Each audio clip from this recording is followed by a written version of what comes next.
It says, I heard an Israelite say that if you're going to college, you're worldly, and the Most High will punish you. This is not true, is it? No. No, that's not true, man. That's not true. It's okay to be educated. It's okay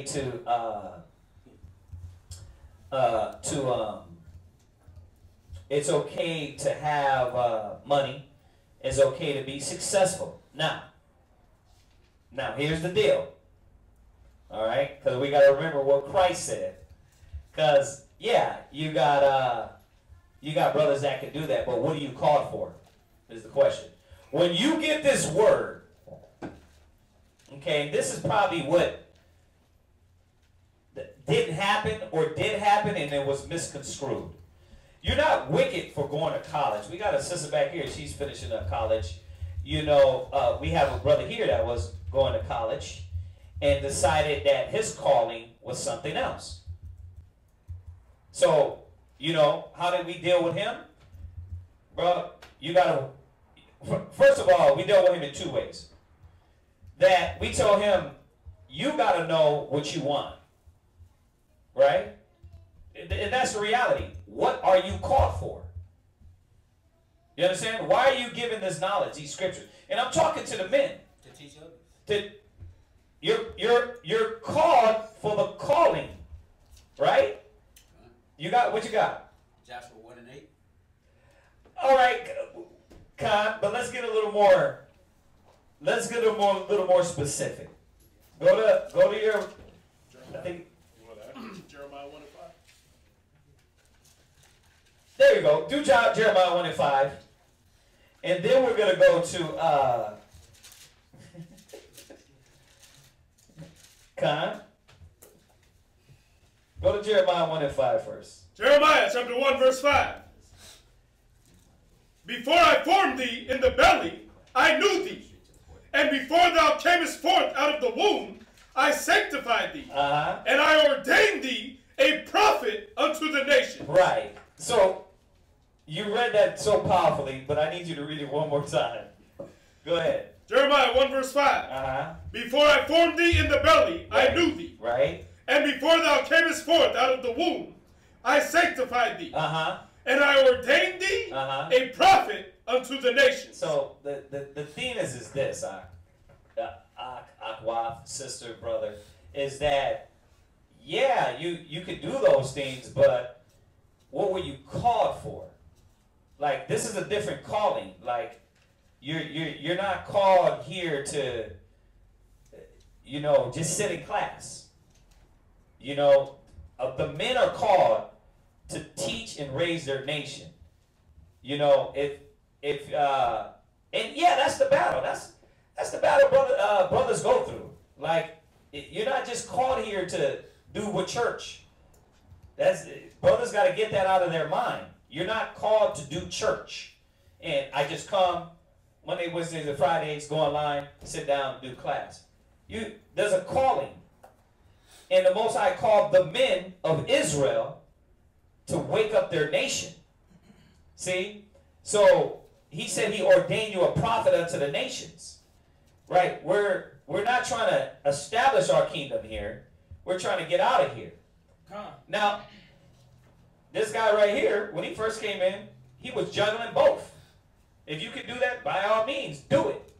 You know what I mean? If you could do that, juggle both, go ahead. But I think, and I'm using him, Zion, for an example because he knows how to deal with priorities. I know my priority is the service and duty of my calling. You weren't born into the earth just to be a damn FedEx shipper. You weren't born into the earth just to go ahead and, what did you do in the world? I was an auditor. An auditor. You weren't born on the earth to be an auditor. Not saying you can't be an auditor. What I'm saying is, what surpasses all that? Right? So go to Ezekiel 34:31. Ezekiel chapter 34, verse 31. Right. Jeremiah 1 and 8 you went to, right? 1 and 5. 1 and 5. Go ahead. Ezekiel chapter 34 and verse 31. And ye, my flock, the flock of my pastures, are men. The flock of my pasture are what? Are men. No. You're a porno star. Are men. You're a actor. Are men. You're a rapper. Are men. Right. So the Most High is called the men. He said the flock of my pasture is men. So you're the leaders of the earth. Right? What you got? Isaiah 61:6. Go to Isaiah 61:6. So just showing y'all, man, that yeah, you can have side jobs, but what's your main office? Right. This work, to be a leader, to teach, to raise up our nation, not to get here and be like, you know what? Oh, I'm good. I'm comfortable here in America. I don't need that kingdom stuff. You know, watch the class I just did the other day. We're worried about thy kingdom come, thy will be done in earth. We're not. You know, everything else is secondary. We got our little business in the mall. That's secondary. Everything got to be formulated around this truth, this knowledge. Or here's what's going to happen. The truth is going to be part-time. The truth is going to be, I'll get to that when I get to that. Yeah, that's secondary. That's not important. So what you got? Isaiah chapter 61 and verse 6. Go ahead. But ye shall be named the priest of the Most High. Right. I read this the other day. Read it again. But ye shall be named the priest of the Most High. Men shall call you the ministers of our God. Right. So, listen, if you try to run, he said, ye shall be made the ministers of the Most High. That's why Israel always try to juggle. And what happens when you try to juggle? You can see it. What happens when they try to juggle? Well, why did you end up saying, what was it that got you to turn? To say, you know what? Yeah, I'm going to school, but what is it? Tell me your story. Well, now, I was coming to class. I was doing, all my homework, all that good stuff. Going to class, training, coming here right after school. But I had a conversation with Hawam, and there was a problem with, not a problem, but I was coming up with finals. And I was like, dang, man, I can't do finals and come to class. And Hawam was like, listen, man, come to class. I was like, con. So I ended up going to class. Long story short, I didn't pass. It was biology 1. I did not pass an exam in that class, but I passed the class. So I was like, bro, I can tell you how, but that was just off the counsel of Hawam was to continue to come. Right. And Most High take care of that. Right. So I was a believer. I mean, obviously now I'm seeing it, but not even with that, but just, still getting to classes, learning the knowledge. School became, or it began to become vain. Like Solomon says, all things are vanity. And it was basically vain to me, man. And it got to the point to where I called Arya up. I remember the conversation. I remember exactly where I was at in school. I was like, listen, bro, I'm done with school. He was like, all right, let me talk to Hawam. Arya called me back. He's like, nah, bro, keep going to school. I was like, hell no. Hell no. Right, but you see how we deal with the situation? We'll push it. You know why? Because I'm a firm believer in letting you do it, because we had too many double-minded Hebrew Israelites that are like, well, y'all made me quit y'all messed up my life. Like, nah, nigga, go to school, be happy what you want to be. If you want to be that, just keep going to school. You know what I mean? Make yourself happy. But if you're going to ask us spiritually what is going to be better for your spirit, don't get mad. So I'm going to say it's wrong to come out and tell a brother, hey, if you're going to school, you're wicked. You're not wicked. You just don't know your calling. You don't know what you're here for.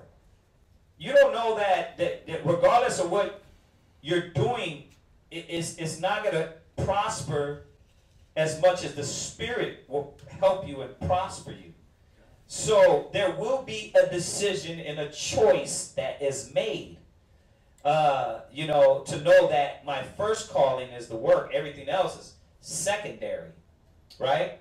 So go to, it's in Philippians. let me see. Or is it 1 Peter's? 1 Peter's 2:9 or something? It's in my brain. I think it's 1 Peter's 2. Yeah. 2:9. Yeah, 1 Peter's 2:9. Read that. 1 Peter's chapter 2, verse 9. Give a little bit of power. 1 Peter's chapter 2, verse 9. Uh-huh. But ye are a chosen generation. Go ahead. A royal priesthood. Yeah, we're a nation. Y'all gotta understand that. I don't know what it needs to be said, but we're not. This is not our kingdom. I'm not investing in this kingdom. You understand? So, yeah, you can go do your job. Fine. But seek ye first of the kingdom of the Most High. It's going to be 70-30. It should be 70-30. 70 the Most High, 30 everything else. You understand? Because why? I know that the kingdom, he said, lay up your treasures in heaven. Lay up your treasures in heaven, not on earth. So, yeah, you could go do those things, but once again, is it going to pull you away? And it usually does. Every brother we see that has that battle, and they're you know, like I said, we don't approach the situation like you might have heard it, but at the same time, brothers, sisters still go through a battle in here, because it's a battle. They're like, well, I need to be in class to get this knowledge. You know what I mean? I know I was called for this, but mom wants me to keep with school. Mom wants me to be this, be that, be this. Dad wants me to be that and this and this. Okay, cool. But are you going to disappear from getting the things that are needed in your spirit? At a time, he was good on balancing it until he was just finally seeing it wasn't necessary. Okay? So you brothers and sisters got to see why it's not necessary. So, you know, some brothers, their tact and how they approach things, to me, is wild. You know, and like we used to do back in the days, attack everything with the hammer. You don't need to do that. So you probably, the brother or person probably told you that is because they don't got no tact. They don't know how to talk to people. They don't know how to go through the wisdom of the scriptures and show people on different levels. The only way they know is, you wicked, that's off. Like, nah, you can have a job, you can have a degree, but at the same time, is that school going to pull you away from the knowledge? Because that's what's going to make you wicked. You being pulled away. But how about if this person is just like, don't sleep? I know people like that in the truth. Like, you know what I mean? Just don't sleep. I can do schooling and then wake up. I can do the street speaking. I can do flyers. I can go home and do my papers. Hey, if you're that type of person, you bad. Then do it. You understand? There's nothing wrong with that. But even like us, like I can't just travel if I was bogged down by a job, right? We had to have our own business. We had to have something to be able to say, oh, if somebody called me and say, hey, could you come out here? There's such and such people that want to be taught. Oh, I get off and my schedule is, how am I going to be able to go do that? Think about it. How would anybody be able to go teach? You know what I mean? I know brothers that can't even go out street speaking because they what? Work on weekends. You see? So, but they got to make it, set it up to be able to say, hold on a second. I'm giving like 100% to the world, but to the Most High, I'm giving 20%. It should be I'm giving 80% to the Most High. Everything else gets 20%. Job gets 10%, family gets 10%. That's the way it should be. Okay, where you at?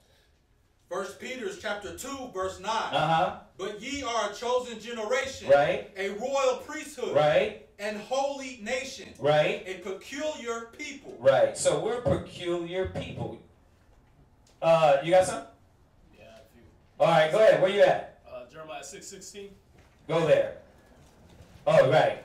Jeremiah 6 and 16. Jeremiah 6, verse 16. And I'm just declaring to y'all how there's been many of us that, you know, we work with our business, but even with our business, we can teach there. We can pass out flyers there. So everything we're doing is in accordance with with trying to convert and do the work. You can't do that with the white man. You know what I mean? You got to do your job, and you got to be scared of getting fired. We don't got to be scared. So that's why all Israelites need to become independent. Why would you be happy working for the white man and on a schedule that drives you into the ground and tired? And that's how a lot of brothers and sisters be. Like, I can't do for the Most High, but I'm tired. Break your body down. Yeah, it breaks your body down. But it's like it's that Egyptian economics. Yeah, like, 10 days a week, work schedule. Yeah, like in Exodus, I remember going through it, and I showed a coworker. I go, what does this remind you of right here? I said, okay, you got to do more work. You get less supplies to do it. Right. And you're expected to do the same amount of labor with less. Right.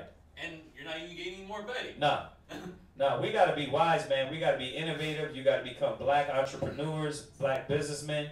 And when you, as a body, we strive to come up from under the system, you know, in any way we can, in any endeavors we can, man. When we first started the camps on the West Coast, we was selling clothes, but it was for the school. It was to pay our school rent and do what we got to do, you know.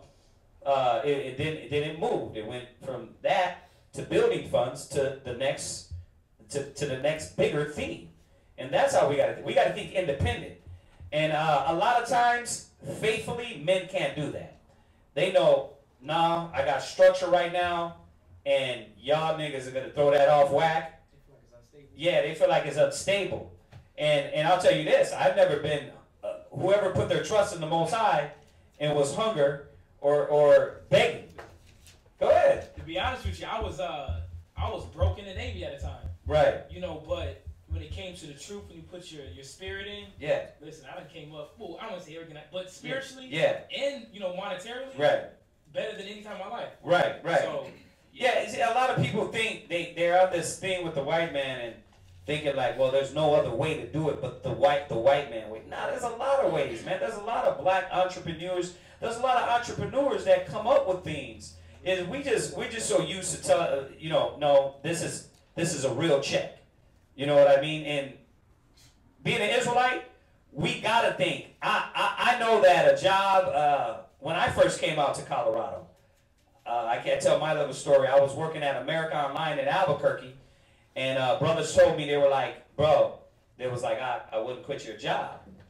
You know, and I went and counseled, I think I counseled with Harag and Yehanaga, and Yehanaga was like, man, I wouldn't quit. He said, but if that's what's in your heart, go do it.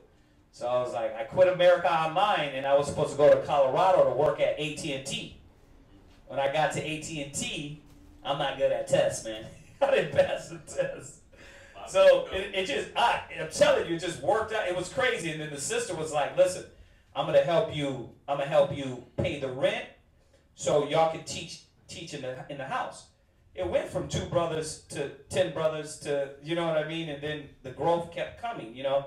And of course, this was back in the days before YouTube. You know, the thing is that I went thinking I was going to be working for AT&T. But there was no way I was going to work for AT&T, teach the brothers that wanted me to move out to Albuquerque, plus teach the cable show, plus teach, because at that time, no other brother wanted to come. Really, it was that real. I was like, I hit a few brothers up. I was like, listen, could y'all come out? Could somebody come out with me? No brother wanted to come. So I was kind of by myself. But I knew it was all good. I knew the Most High was going to work it, and it did work out. You know, I wasn't begging on the street, begging for begging priests. I taught. The Most High sent a great sister. She passed away now. Ali Ashabai, she helped out.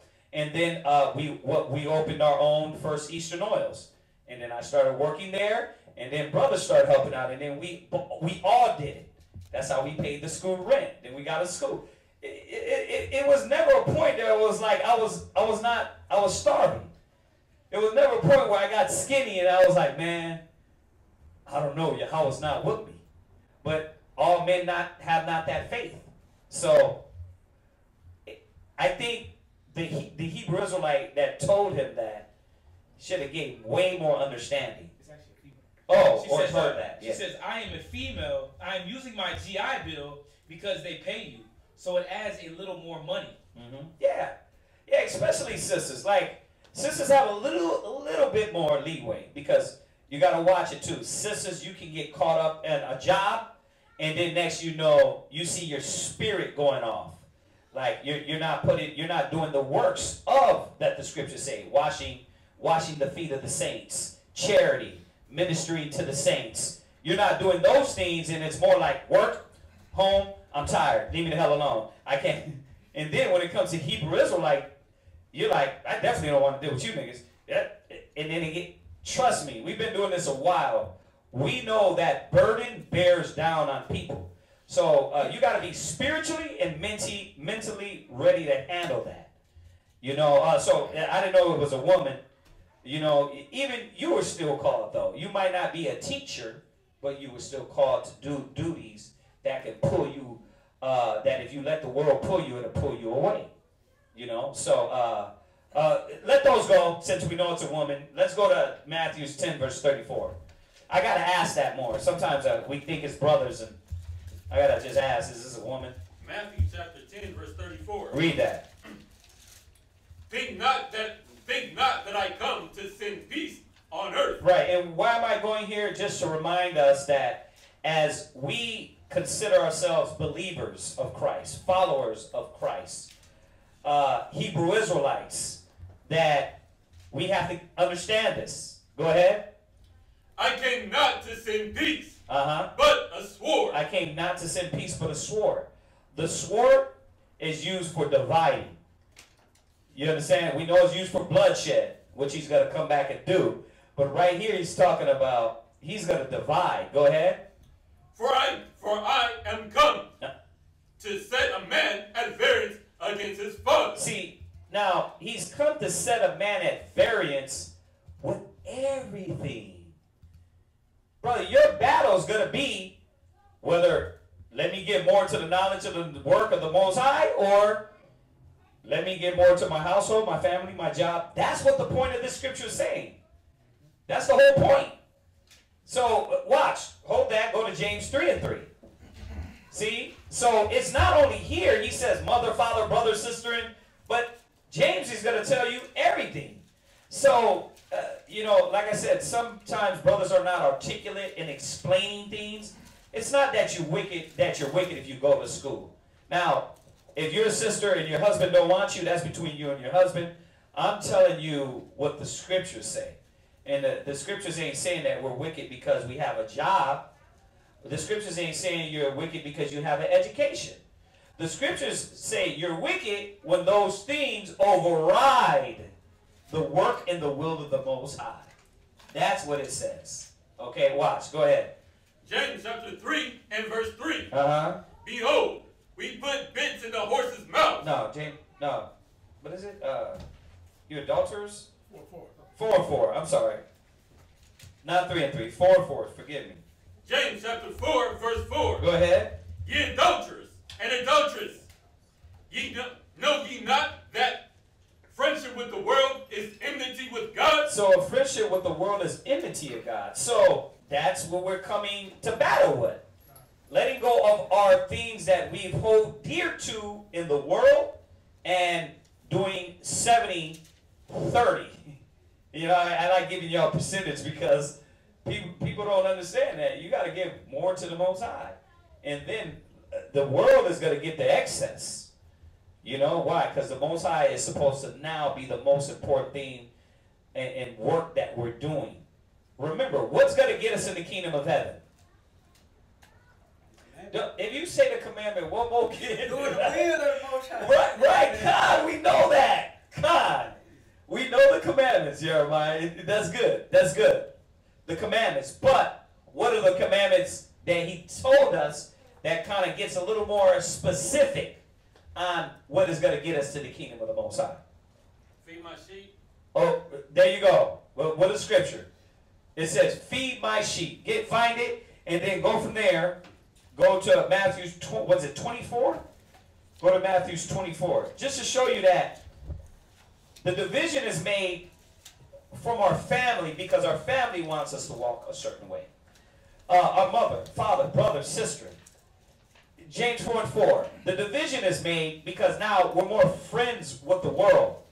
We want to do the things of the world, right? More than the Most High. That's where the division is made. But what did Christ say? He's gonna look at, and he's gonna say, okay, you can enter in the kingdom. Is unless you got it, it's Matthew 24 and 31. 25 and 31. Okay. Matthew chapter 25, verse 31. Uh-huh. When the Son of Man shall come in his glory, right, and all of the holy angels with him. Go ahead. Then shall he sit upon the throne of his glory. Go ahead. And before him shall be gathered all nations. Right. And he shall separate them one from another. Go ahead. As a shepherd divideth his sheep from the goats. Go ahead. And he shall set the sheep on his right hand, but the goats on the left. Read. Then shall the king say unto them on his right hand, Come, ye blessed of my Father, inherit the kingdom prepared for you from the foundation of the world. Go ahead. For I was an hungered, and ye gave me meat. That takes work. It's not just talking about food. What about the bread of life? Right? Like what we're doing here is reaching to the heavens. I said it earlier. The scripture says this. When you convert a sinner, you covered a multitude of sins. How many of you Negroes need your sins washed away? Come. Well, when you see your people, we're supposed to be feeding them. That's what I'm living for. My office is this. Everything else, if it's about money, my bills are paid, car notes paid. We do what we got to do. We live. I'm not starving, right? We're alive. Kids are whole. They got all their limbs. Their teeth is not buttery yellow. They're fine. Go ahead. I was, verse 35. Uh-huh. I was thirsty, and you gave me drink. See? Dude, what do y'all think that's symbolic? No, that's for real. Like, those are all the things we're going to be doing in the name of Christ. Go ahead. I was a stranger, and ye took me in. Go ahead. Naked, and ye clothed me. You know what that takes? You don't just, hey, stranger, come on in. See ya. I got to go. You know how many brothers and sisters we took in? And you have to what? You have to deal with them now. Like I said, it ain't as easy as like some brothers want to do. Hey, brother, you a black Hebrew Israelite of the Most High. Here's a flyer. Shalom. Like they try to say, you don't need a school. He's like, oh, okay, I'm a Hebrew Israelite. Now what? I don't know about that. I'm just giving you the flyer. Is that what we do? No, you're like, okay, you're a Hebrew Israelite. What now? Oh, you sit there and you talk them. You got to follow the laws of the Most High. Follow the commandments. Okay, how do I do that? Well, walk with us. I'm going to make you fisher of men. That's what we do. Just like Christ. Right? Yeah. And in that, we're feeding the hungry. We're clothing. We're doing all these spiritual things and physically. Go ahead. Matthew chapter 25, verse 36. Uh-huh. Naked, and ye clothed me. Right. I was sick, and ye visited me. Read. I was in prison, and ye came unto me. Well, I can't because I'm at work. I can't feed you, clothe you. Like, there's going to be a point in time to where something overrides this will. So it shouldn't. The will of the Most High should come first. Everything else should come second. Go ahead. Verse 37. Uh-huh. Then shall the righteous answer him, saying, Lord, when saw we thee and hungry and fed thee? Right. Or thirsty and gave thee drink? Right. When saw we thee a stranger and took thee in? Right. Or naked and clothed thee? Right. Or when saw we thee sick or in prison and came unto thee? Right. And the king shall answer and say unto them, Verily I say unto you, inasmuch as ye have done it unto one of the least of these my brethren. So y'all get that, right? Done. So let's put the precepts together, right? You're adulterers and adulterers. If you're a friendship of the world, if you're a friend of the world, you're enemy of the Most High. Well, what is it saying? It's saying, man, you're more about the world, right? Your goals and aspirations about this life. That's when we become enemies. It's not having a job. There was brothers back then that had jobs. But what was it about? When their jobs override the will of the Most High. What did he tell Matthew, Mark, Luke, John, Bartholomew, Philip, right? He said what? Follow me and I will what? Make you fishers of men. Make you fishers of men. And then the one said what to him? Let me go bury my... What was the point of that? The point is your priorities. Your priorities. So, to answer your question, sister, no, it ain't wrong to go to school, but you got to have your priorities correct. And what you're doing is supposed to be that, because giving, ministering, being in the ministry, get you a concordance, and we've touched over it. Look at the classes we've done, and look up the ministry, and understand what it is to be a minister. You're coming back to being a minister to your people, right? To raise up your people, to be an example for your nation. So it takes works, all right? So hopefully that